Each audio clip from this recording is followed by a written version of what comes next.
Hi,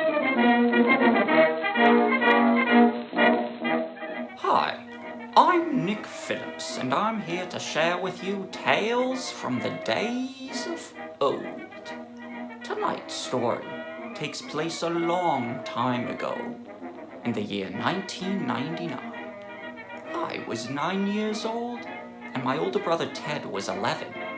We had set up a bench in front of our house and started our own candy store called Thingamabobs, where we were selling individual pieces of a Starburst for 5 cents each. Our first customers were the older boys from the house across the street. One of them offered to trade their candy for ours, and my brother accepted. I saw this and thought, oh, we can trade things too, not just sell them. As the day went on, business was booming, and our candy supply was dwindling. So Ted went to Costco to replenish our candy inventory, and he left me in charge of the store in his absence. I knew this was a big responsibility, and I wanted to do a good job to make my brother proud. The older kids from before returned and expressed interest in an audio cassette that I was selling. I told them, you could pay money, or you could trade for it. Over the course of the day, we executed several trades.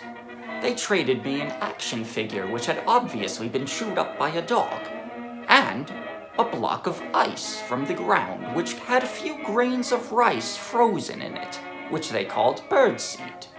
Then they presented a piece of dry pasta, which they said was an ancient macaroni from the tomb of King Tutty.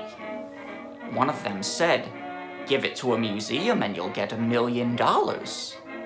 I knew that such a valuable acquisition would make my brother very happy, so I accepted. When Ted got back, I told him what had happened, and strangely, Ted was not very happy. Ted told me, well, now we have to declare war against them. Then Ted told me the story of Block War I, which started when the kids down the block stole 5-year-old Ted's plastic bowling set. Unfortunately, his foot-powered plastic car was too slow to break through their locked gate, so he lost that war. This new war would be Block War II, and he named our new enemy the Ancient Macaroni Kids.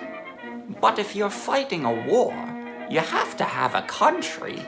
So, along with several of our friends, we founded the Fire-Breathing Dragons Club. It had nothing to do with dragons, that's just a name that we used to make ourselves sound more fierce against our enemies. Ted wrote the Constitution, and we elected him as our president. Thingamabobs stayed in business too. We even expanded the store to multiple locations, and also we started a museum called Thingamabob's Museum of Natural Hoaxes. Our biggest exhibit was the piece of ancient macaroni from the tomb of King Tutty, which we displayed as an act of rebellion against the ancient macaroni kids.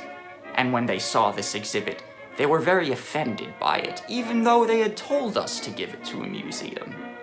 The first battle of Block War II was the Battle of the Bike. While I was experimenting with a new vehicle, the AMK started laughing at me, so I let out my battle cry, "You're bad!" and then I ran over their feet. It was a hard-won victory, but at great cost because we lost a good man that day. Well, nobody died, but our friend Ryan moved to Florida and we never saw him again. The largest battle was the battle at the parking lot between our army of 6 members and a horde of 30 AMK. The AMK were laughing hysterically at us while we fired back at them with hot water guns chemically enhanced with the addition of dish soap. The battle ended with our victory, but again, at great cost. Nobody died, but Tommy's mom made him quit the club because she thought that clubs were like gangs. What a weird reason.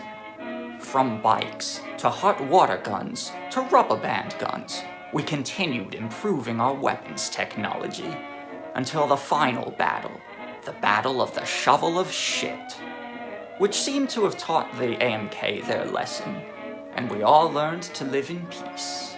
2 years later, the club was still living, and it had gained newer, younger members.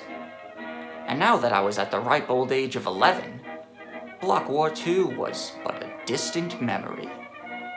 Just as Ted had previously told me about Block War I, this time I was the one regaling the new generation with my war stories from my past. Block War II was forever immortalized as a glorious era in our club's history. War is a bad thing, though. You shouldn't do it.